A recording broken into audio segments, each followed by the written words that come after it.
So welcome back na naman sa atin. Nandito tayo sa San Juan, Puerto Rico. So right now sobrang hangin, tsaka hindi ganda ng panahon. Kita nyo naman, umulan pa, kaya ngayon lang tayo lumabas. So ngayon maghahanap tayo sa Adidas ng CNY jacket para sa ating asawa. Ganun na rin sa akin. Siyempre couple yan. So ngayon nandito tayo sa Foot Locker. Walkable lang siya, no? Malapit lang sa puerto. So eto, dito tayo. Hindi na tayo pupunta sa Plaza Americas Mall, no? Kasi medyo malayo, tsaka mag-isa lang tayo. Wala tayong kasabay para mag-chip in. So eto na, nakarating na tayo. Papasok na tayo.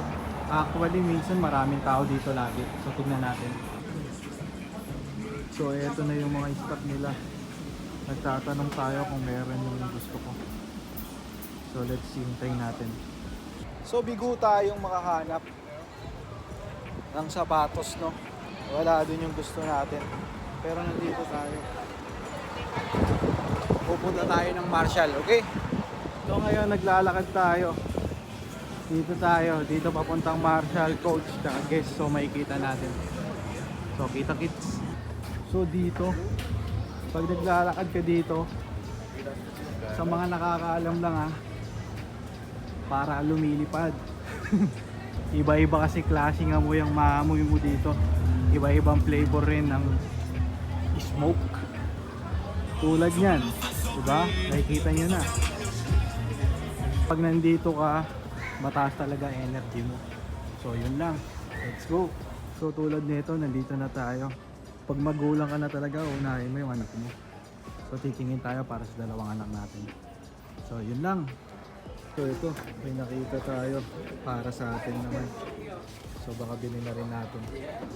So nakahanap na rin tayo na medyo hawig sa binili natin. So sa akin, tapos kay Esme. So yan na, nabili na natin. So nabawasan na naman ang ating pera. So yun, ito na.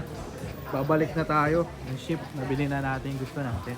Pero bago yan, may dadaanan muna tayong isang store. Tignan natin kung may mabibili ulit tayo. So let's go! So nandito na tayo sa pangalawang stop. Papasok na tayo. Dito tayo sa Coach Factory. So sa nagtatanong pala, dito ko rin binili yung Coach bag ko. Mas mura dito. So pag sinabi kong pare, ano ibig sabihin yan? Stop ata yan. So nandito tayo. Puerto Rico nga pala to. Pabalik na tayo ng ship.